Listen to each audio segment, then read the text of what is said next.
O potencial de membrana é um estado elétrico que todas as células vivas animais possuem e que se caracteriza por uma diferença de potencial elétrico entre os ambientes intra e extracelular. Esse é um assunto extremamente importante na fisiologia e a compreensão deste fenômeno vai te proporcionar a capacidade de compreender muitos outros que são dependentes deste, tais como a propagação de informações ao longo de fibras nervosas que nós chamamos de impulsos nervosos, que são na verdade potenciais de ação. Vai te ajudar a compreender a contração muscular e muitos outros mecanismos que envolvem transporte de íons. Então, conceitualmente, o que é o potencial de membrana? É essa diferença de potencial elétrico que existe entre os lados interno e externo da célula. Na verdade, nós vamos encontrar uma distribuição mais ou menos homogênea de cargas elétricas positivas e negativas entre os ambientes intra e extracelular.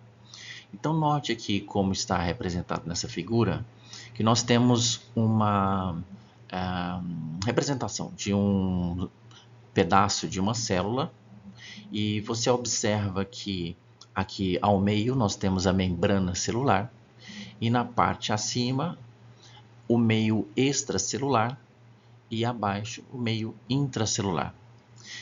Esse meio extracelular está preenchido com um fluido, que é o fluido extracelular, e aqui o fluido intracelular. Independente de quais íons sejam todos estes que estão aqui, o fato é que eles foram divididos em duas categorias: íons positivos e íons negativos. Os íons positivos são cargas positivas, os íons negativos são cargas negativas.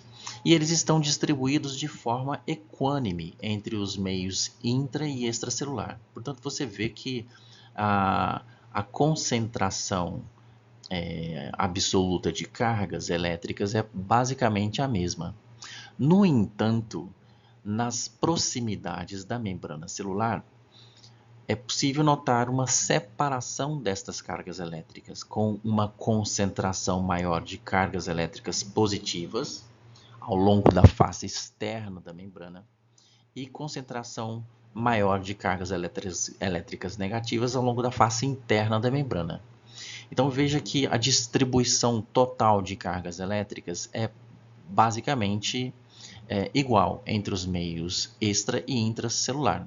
Porém, é exatamente aqui na região que se avizinha da membrana celular que existe uma separação de cargas, com essa concentração diferente entre cargas positivas e negativas de um lado e de outro da membrana.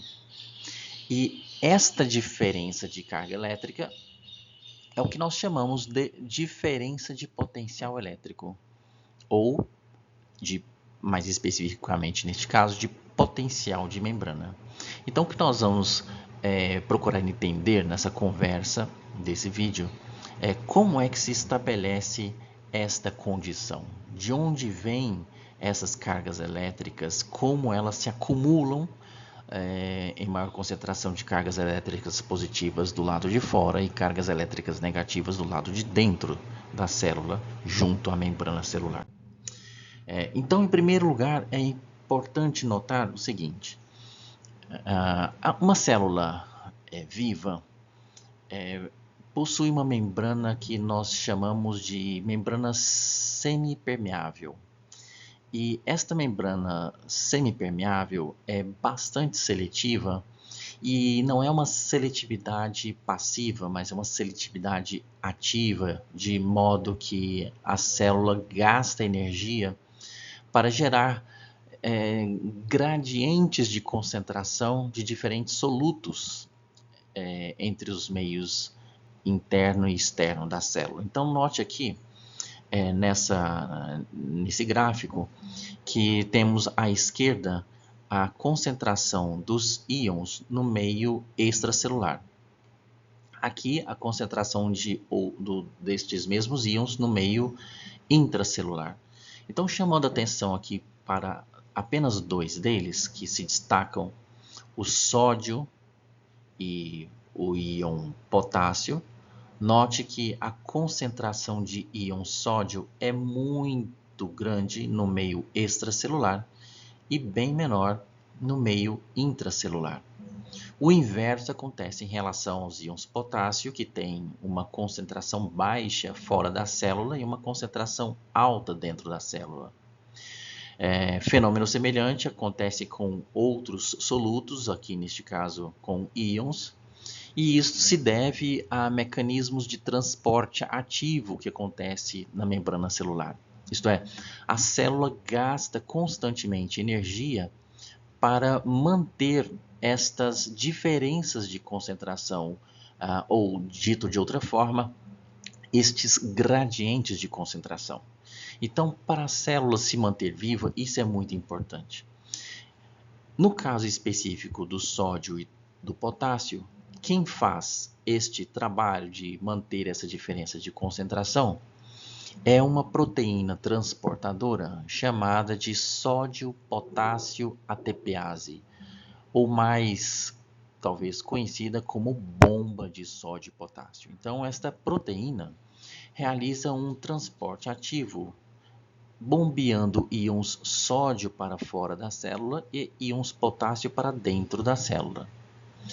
Na medida em que ela realiza esse trabalho, ela concentra uma quantidade muito grande de íons sódio do lado de fora da célula, retirando-os do lado de dentro, né? Movendo-os de dentro para fora da célula, e faz o mecanismo de transporte no sentido contrário do potássio, né?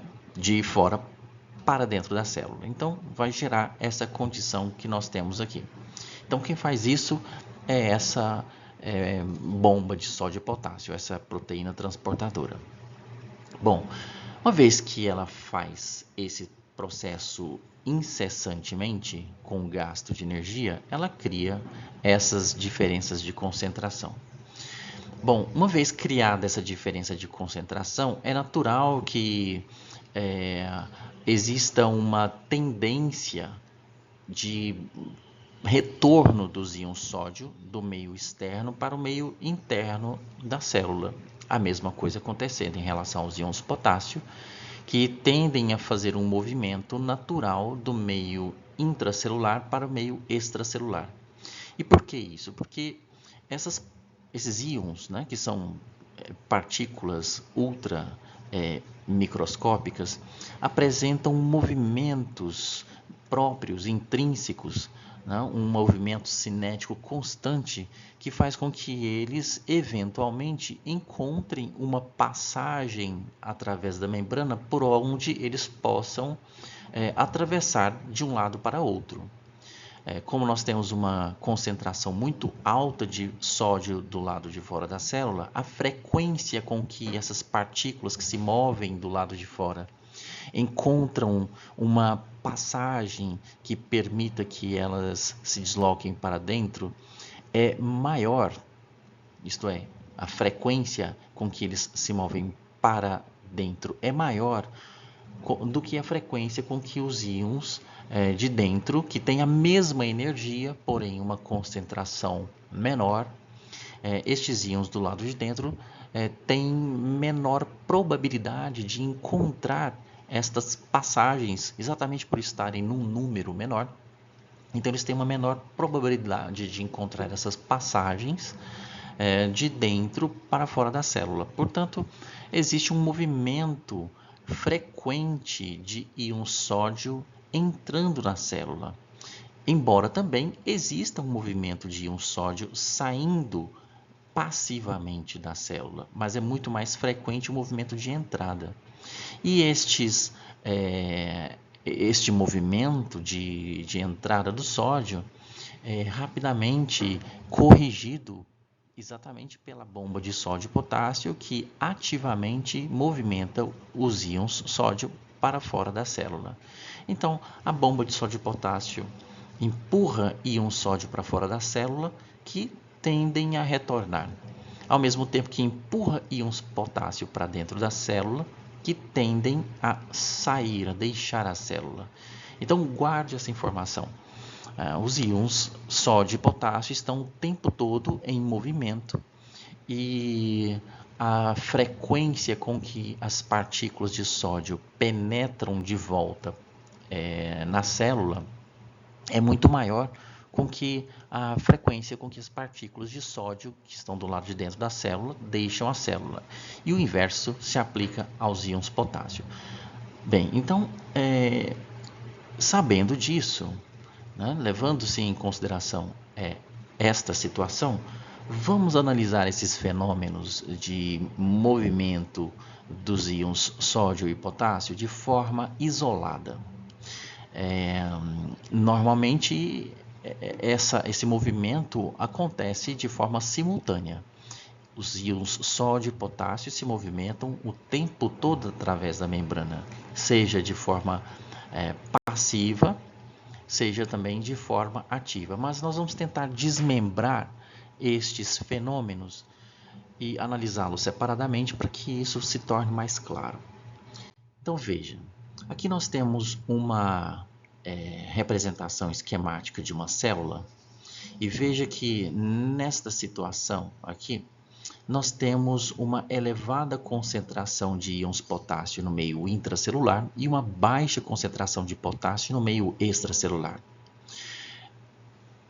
Estas diferenças de concentração, que são da ordem de 35 vezes neste caso aqui, ocorrem exatamente por causa da ação da bomba de sódio-potássio, né? Ou sódio-potássio ATPase. Então, toda vez que a sódio-potássio ATPase realiza um ciclo, ela movimenta 2 íons potássio para dentro da célula e 3 íons sódio para fora da célula.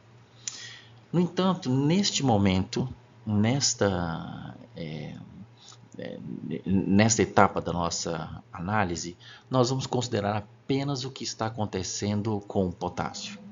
Imagine que aqui nós temos uma célula normal e esta célula apresenta a bomba de sódio e potássio e vários outros canais iônicos por onde tanto sódio, potássio, quanto também outros íons podem se difundir para dentro e para fora da célula, seguindo a sua tendência natural de movimentação.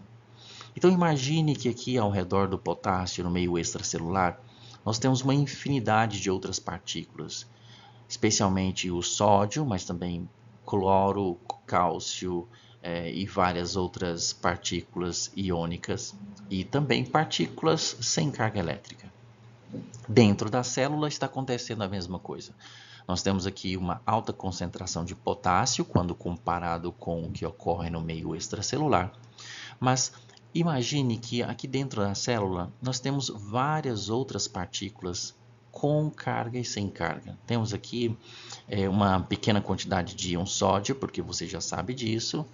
Temos também íons cloreto, bicarbonato, fosfato, cálcio e uma série de outras partículas com carga elétrica e tantas outras também sem carga elétrica. Enfim, nós temos aqui um ambiente natural, meio extracelular e meio intracelular, como eles são na vida real. Mas agora nós vamos fazer um exercício de imaginação. Vamos imaginar o seguinte. Vamos imaginar que esta célula, até este momento que nós estamos conversando aqui, ela apresenta estas diferenças todas de concentrações iônicas para todos os íons envolvidos, mas nós vamos focar o nosso olhar apenas nos íons potássio. Então, tudo mais que está acontecendo ao redor, nós vamos ignorar. Tanto é que todos os outros íons foram retirados do cenário, pelo menos de se aparecerem aqui, né, nesta cena.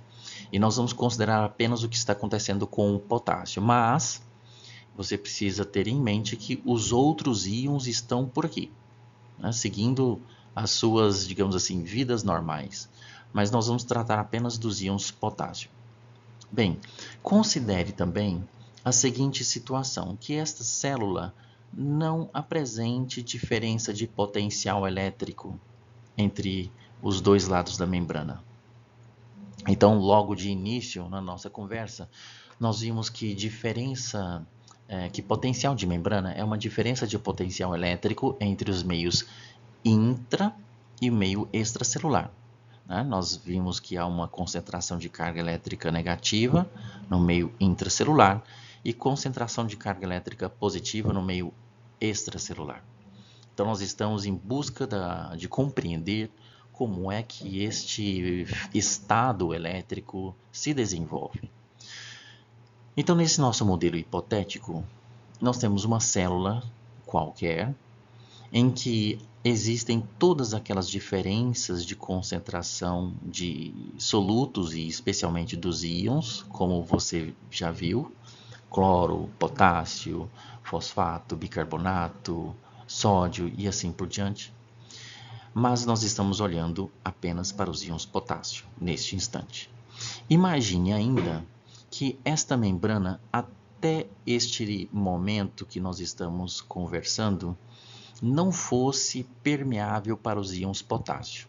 Isto é, os íons potássio altamente concentrados no meio intracelular, veja que há uma grande diferença de concentração de potássio entre os meios intra e extracelular. Veja que a tendência natural é de saída dos íons potássio. Mas lembre-se que esta membrana, até este momento, não está permitindo esta passagem de potássio. Ela é impermeável aos íons potássio.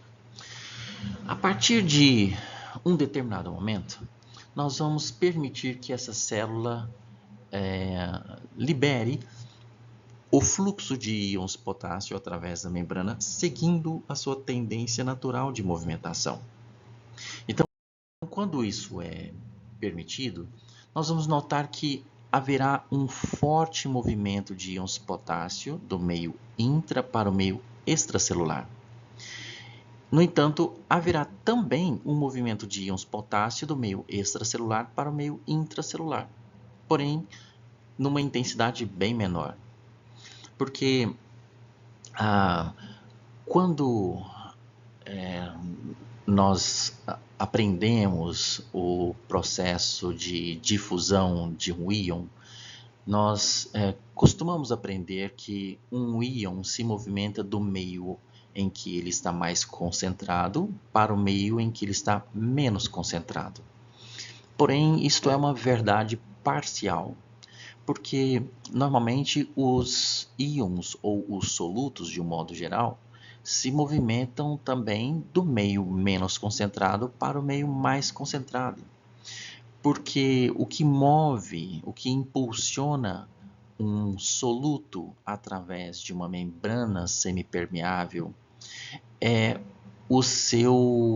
a sua energia cinética. E aqui, tanto os íons potássio tanto os íons potássio no meio intracelular quanto no meio extracelular são dotados da mesma energia, porque eles estão na mesma temperatura. Eles têm a mesma energia cinética. Entretanto, as concentrações são desiguais. Então, nós temos muito mais íons potássio dentro do que fora.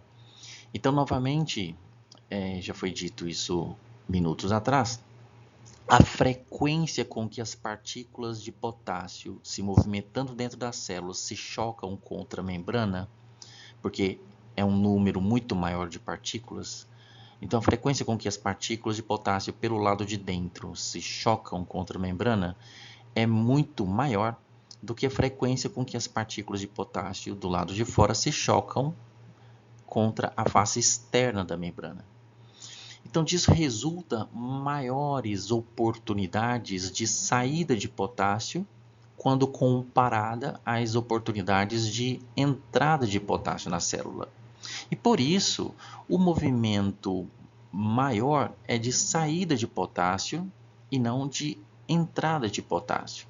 Então perceba que acontece difusão de potássio nos dois sentidos, mas a difusão maior, mais intensa, é para fora da célula. Se nós subtrairmos uma da outra, nós encontraremos uma diferença que será positiva no sentido de saída de potássio, né?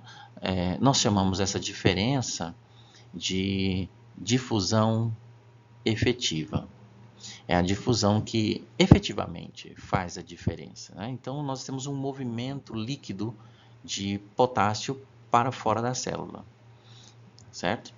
Bem, até quando o potássio irá se difundir de dentro para fora da célula?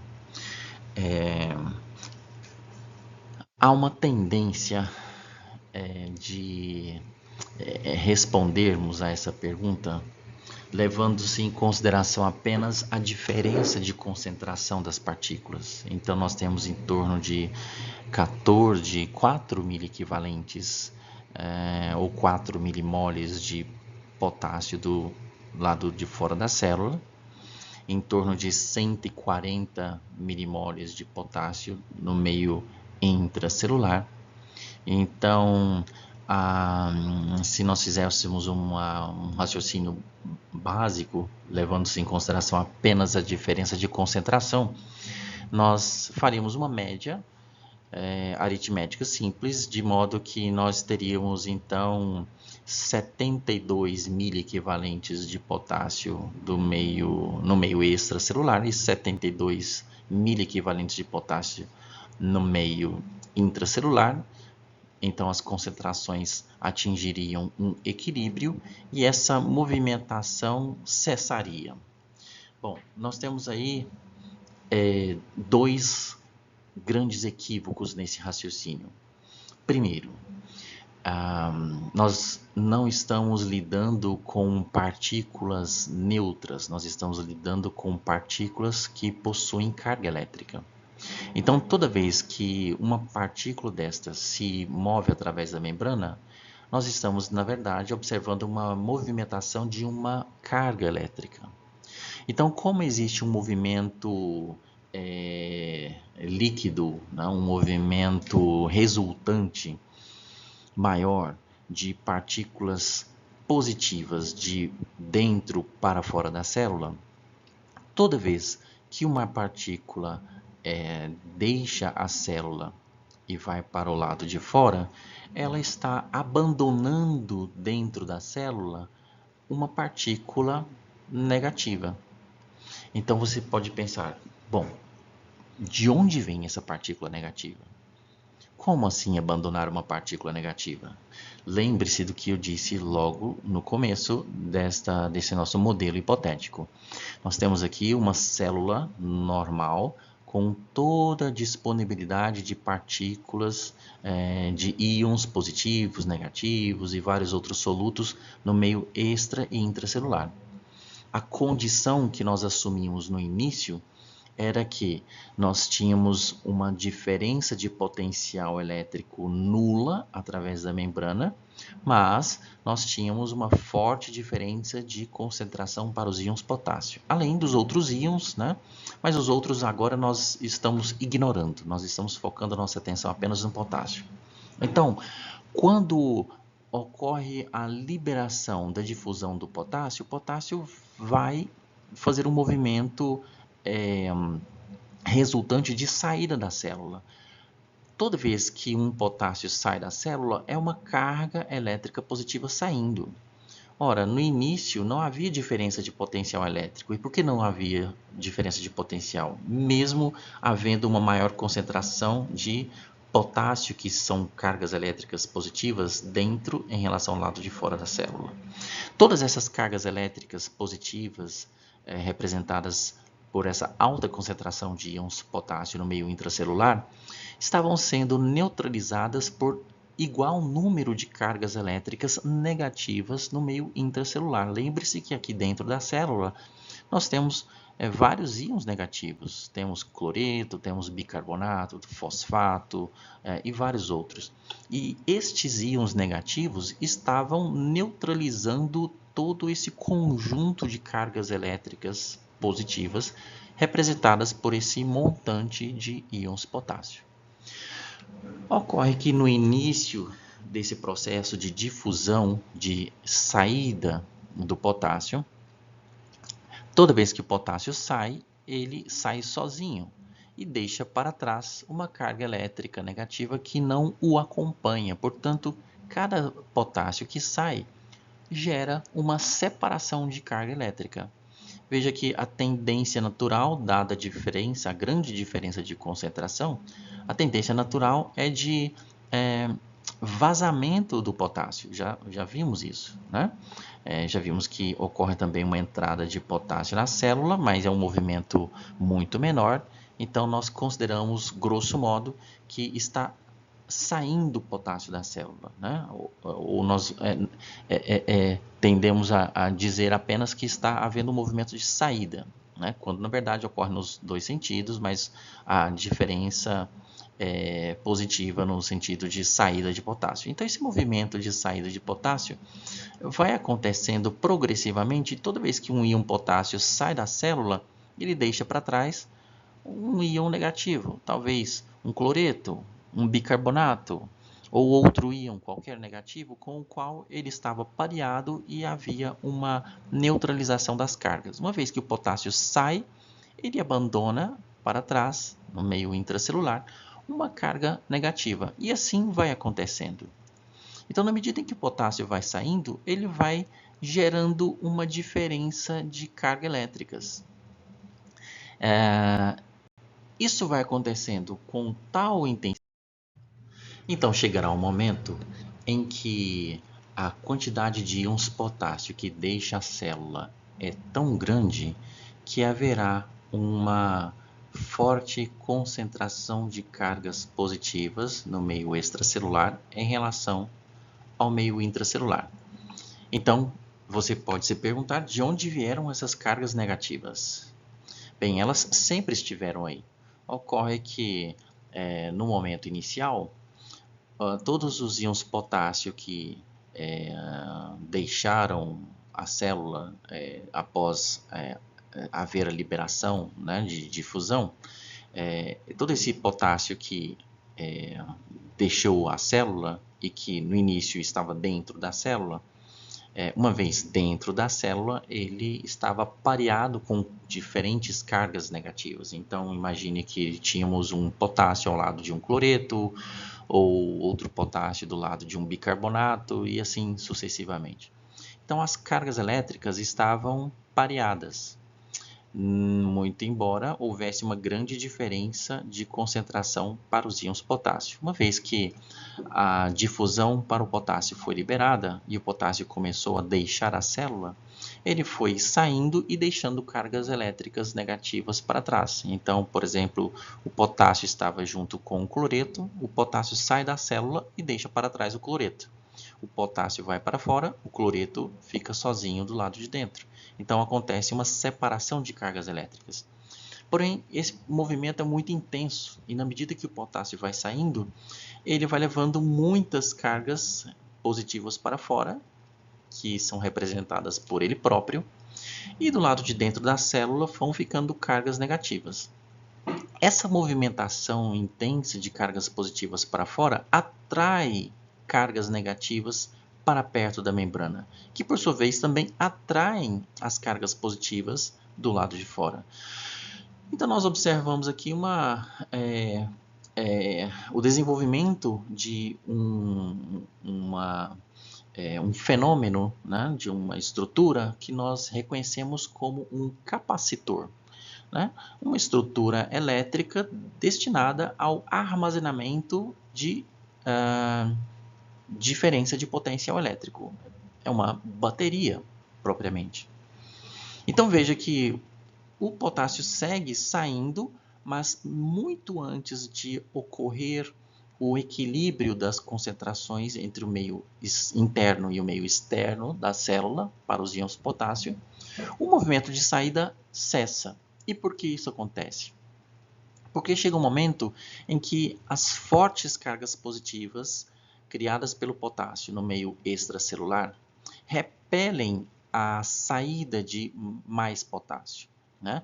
Ao mesmo tempo que as cargas elétricas negativas que se manifestaram no interior da célula acabam por reter o potássio, que está altamente concentrado no meio intracelular, e que é empurrado para fora pelo seu gradiente de concentração.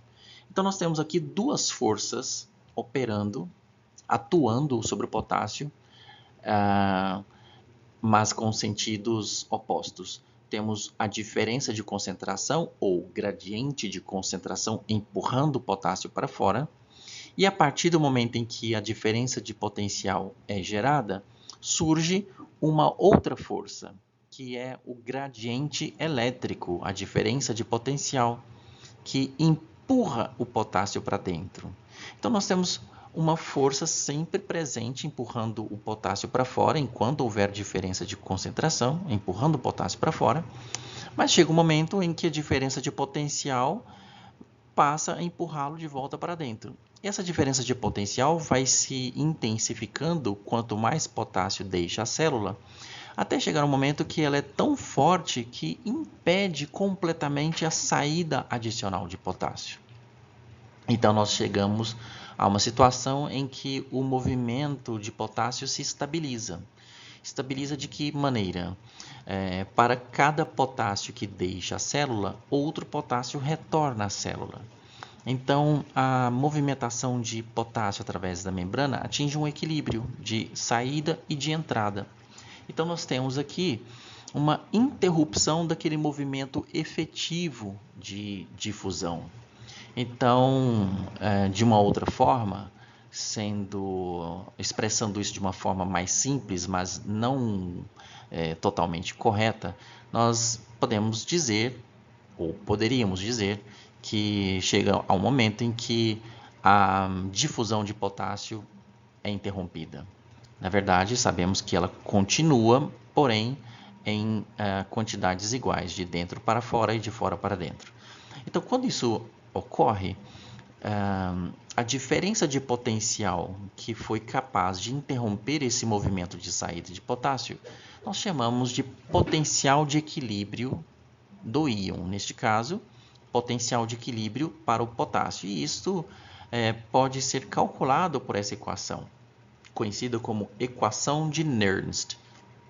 Então, nessa equação, nós utilizamos aqui alguns dados, uma equação um tanto complexa, não vamos entrar em tantos detalhes, mas você vê aqui que ela é o resultado da multiplicação da constante dos gases, R, vezes a temperatura do ambiente, em Kelvin, vezes Z, que é a valência do íon, neste caso aqui 1, no caso do potássio, e F, a constante de Faraday. Então, estes números aqui, multiplicados pelo logaritmo na base 10, da concentração de potássio no meio externo, dividido pela concentração de potássio no meio interno, tudo isso calculado, nós chegaríamos a este valor aqui, de 94 milivolts. Então, a diferença de potencial capaz de interromper o fluxo de saída de potássio é de 94 milivolts. Então, o lado externo da célula está 94 milivolts mais positivo que o lado interno da célula, que é o mesmo que dizer que o lado interno da célula está 94 milivolts mais negativo que o lado externo da célula. Por convenção, nós vamos considerar um valor negativo, vamos atribuir para o valor do potencial, para a diferença de potencial, o sinal da carga elétrica prevalente no lado interno da célula, né? Na face interna da membrana, que nesse caso é carga elétrica negativa. Então nós temos aqui que a diferença de potencial é de menos 94 milivolts. Ou seja, se nós permitíssemos apenas a difusão dos íons potássio, permitíssemos a difusão livre do potássio, ele iria se mover maciçamente de dentro para fora da célula, muito mais do que de fora para dentro, até um momento em que ele gerasse essa diferença de potencial, chamada de potencial de equilíbrio, que é capaz de interromper o movimento de saída de potássio. Então veja que este potencial é influenciado pelas concentrações dos íons no meio. Então, se nós variarmos essa diferença de concentração, se nós ampliarmos, por exemplo, essa diferença de concentração, este valor aqui ficará nominalmente maior. Então, ele poderia chegar a 98, a 100, a mais de 100 milivolts de diferença, né? Por outro lado, se a diferença de concentração de potássio entre os meios extra e intracelular for menor do que o que nós consideramos aqui nesta situação, este valor também será nominalmente menor, né? Menor em módulo. Então ele chegará a um valor de menos 90, menos 80 e assim sucessivamente. Então esta é a equação de Nernst, através da qual nós descobrimos aqui o potencial de equilíbrio do íon. Experimentalmente, nós também podemos aferir essa diferença de potencial posicionando um eletrodo no interior da célula e comparando com um outro eletrodo posicionado no meio extracelular, ambos eletrodos ligados a um instrumento de aferição de diferença de potencial. Então, isso pode ser tanto medido quanto calculado, né? Então, o cálculo é este aqui. Bem, vamos considerar agora o mesmo fenômeno, mas aplicado aos íons sódio. Agora que você já entendeu o que aconteceu com os íons potássio, fica muito fácil entender o que vai acontecer com os íons sódio, que é basicamente a mesma coisa. Porém, a posição do sódio e a direção, no sentido do seu movimento, é o contrário daquela que acontece, daquele movimento que acontece para os íons potássio. Então veja, numa célula natural, considerando tudo aquilo que já dissemos, né? Considere que esta célula tem apenas ela tem uma forte diferença de concentração para os íons sódio. E ela também tem diferença de concentração para os outros íons, mas que não estão representados aqui. Então temos aqui alta concentração de potássio dentro da célula, baixa concentração de potássio fora da célula, diferença também de concentração para outros íons como bicarbonato, fosfato, cloreto e assim por diante. Mas nós estamos atentos e estamos vendo aqui apenas os íons sódio. E vamos novamente considerar uma situação em que esta célula não apresenta diferença de potencial elétrico através da membrana. Então, a diferença de potencial aqui, até este momento, é zero, é nula. No entanto, nós temos diferença de concentração entre os íons. Porém, estamos observando aqui atentamente e exclusivamente os íons sódio. Até este momento, não havia qualquer movimento de partículas de íons através da membrana, nem de sódio, nem de potássio, nem de cloreto, nem de qualquer outro. Mas a partir de um determinado momento, nós vamos permitir que o sódio se mova através da membrana livremente. E apenas o sódio. Não vamos permitir que os outros íons se movam, apenas o sódio. Então, veja, é uma situação teórica, hipotética, mas que vai nos auxiliar muito na compreensão do desenvolvimento do potencial de membrana. Então, note que a concentração de sódio no meio extracelular é esta, é de 142 miliequivalentes, ou 142 milimoles de sódio por litro, dentro 14, uma diferença de aproximadamente 10 vezes. Isso quer dizer que a tendência natural de movimento de entrada do sódio é muito maior do que a tendência de saída do sódio, né? Então, se nós permitirmos, a partir de um determinado momento, se nós permitirmos o livre movimento de sódio através da membrana, observaremos que um número muito maior de partículas de sódio entrará na célula em comparação com as partículas que sairão da célula.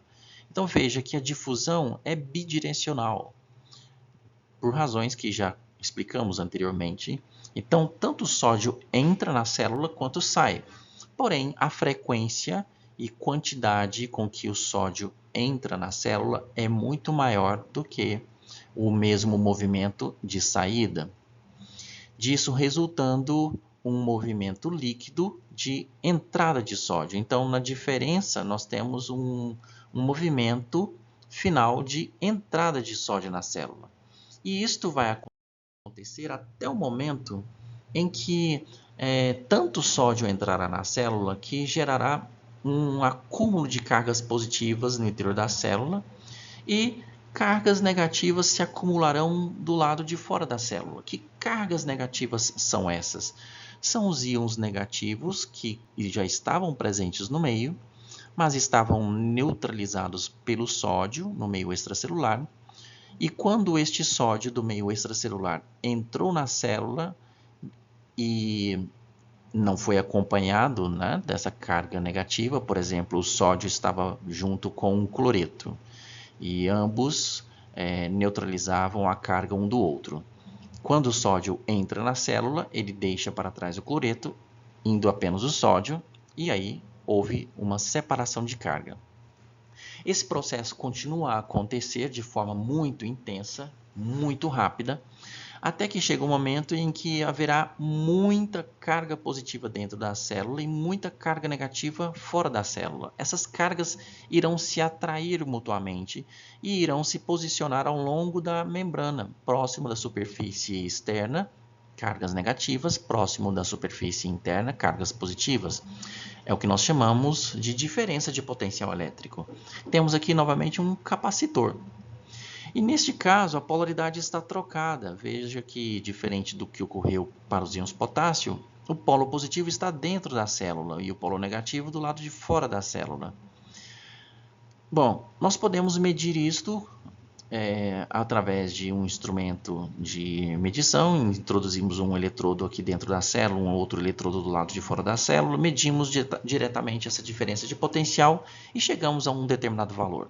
Mas podemos também calcular este valor por meio da equação de Nernst. E novamente, da mesma forma como fizemos para os íons potássio, nós utilizamos essa equação e chegaremos a um valor. Que valor chegaremos?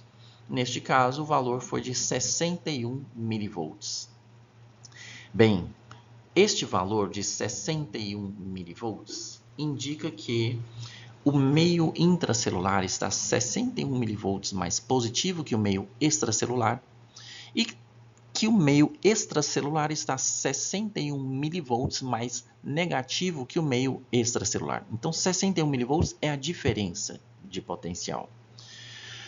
Como foi esclarecido no exemplo anterior, nós utilizamos o sinal da carga elétrica que prevalece no meio intracelular. Então, se está prevalecendo no meio intracelular, nesta situação, a carga elétrica positiva, nós adicionamos essa carga elétrica adiante do número da diferença de potencial, temos então que a diferença de potencial é de 61 milivolts. O que isso significa?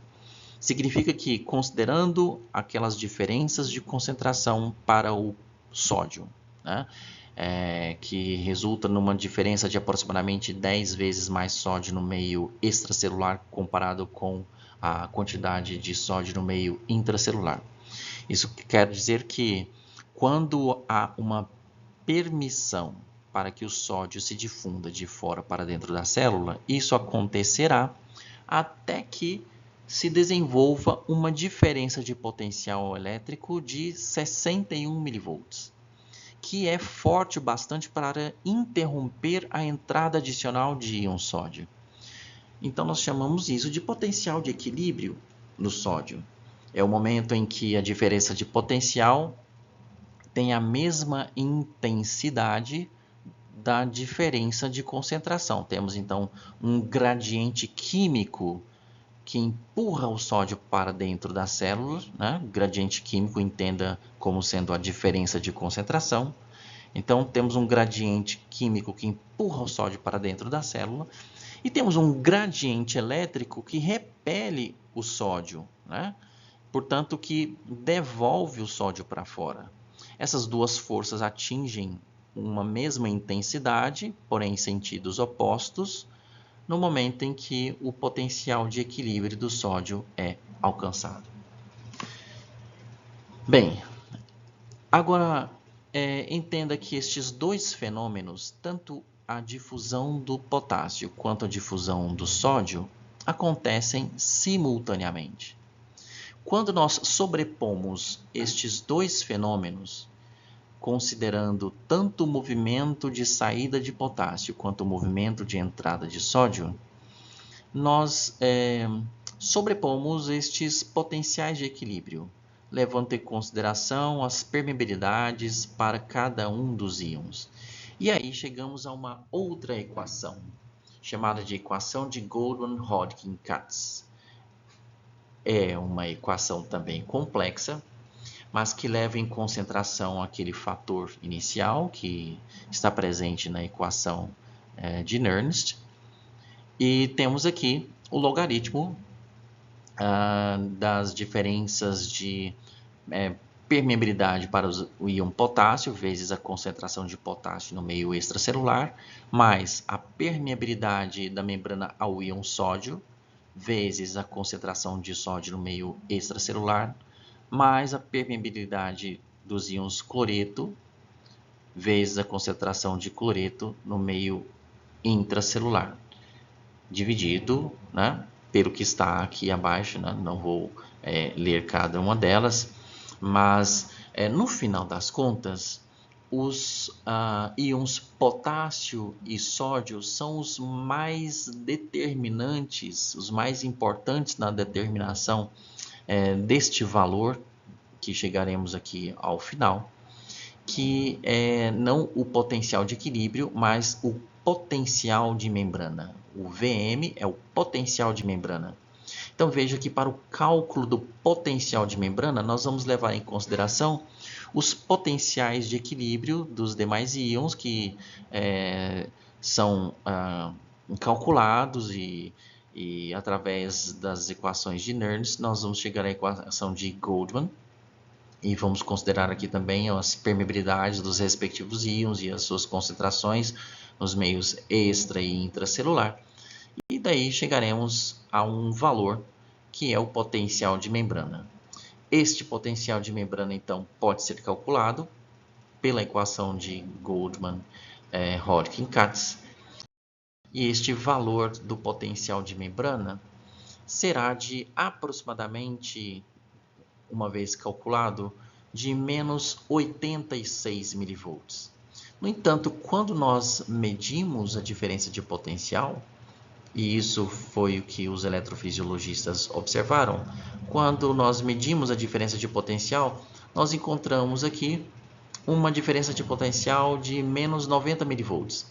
Mas veja, estes valores não são absolutos, porque tudo depende também das diferenças de concentração para os íons sódio, e potássio e cloreto, que não são fixas. Essas diferenças de concentração podem oscilar dentro de uma faixa aceitável pelas células. Nós temos muitos mecanismos de regulação da concentração desses íons, de modo que esses potenciais de equilíbrio podem oscilar, as concentrações dos íons podem oscilar, e o valor do potencial de membrana não é fixo. Mas, levando-se em consideração os dados que nós utilizamos até aqui, se nós aplicarmos a equação de Goldman, nós chegaremos a um valor de menos 86 milivolts. Não está expresso aqui, mas chegaremos basicamente a este valor. No entanto, o potencial aferido é de menos 90 milivolts, o que leva a uma diferença entre o potencial calculado de menos 86 para o potencial aferido de menos 90 de 4 milivolts. Estes 4 milivolts de diferença são devidos à atividade incessante da sódio-potássio ATPase. Então, lá no começo, nós conversamos e vimos que aquelas diferenças de concentração para os diferentes solutos, e especialmente para os íons, ocorrem por meio de transporte ativo na membrana. E em se tratando especificamente do sódio e do potássio, esse transporte é feito pela sódio-potássio ATPase, que a cada ciclo move 2 íons potássio para dentro da célula e 3 íons sódio para fora da célula.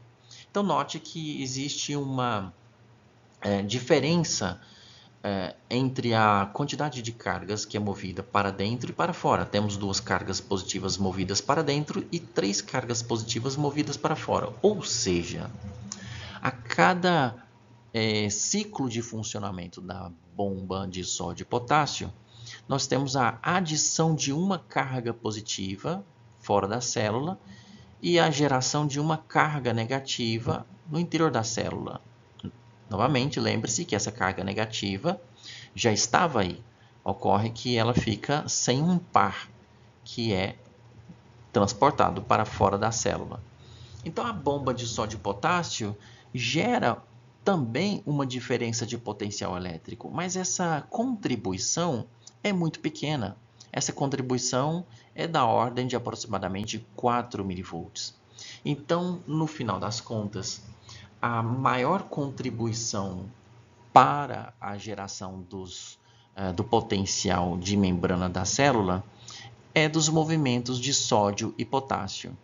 E, na verdade, a maior contribuição, de fato, é do movimento de potássio. Então, veja a diferença de potencial da célula, no potencial de membrana, está muito mais próximo do potencial de equilíbrio para os íons potássio do que do potencial de equilíbrio para os íons sódio, de modo que o potássio tem um peso mais determinante na geração do potencial de membrana quando comparado com a influência do sódio na geração desse potencial de membrana. Bem, esta é uma forma de entendermos, né, como ocorre o desenvolvimento do potencial de membrana. Obviamente, isto não esgota o assunto e com certeza algumas dúvidas vão permanecer.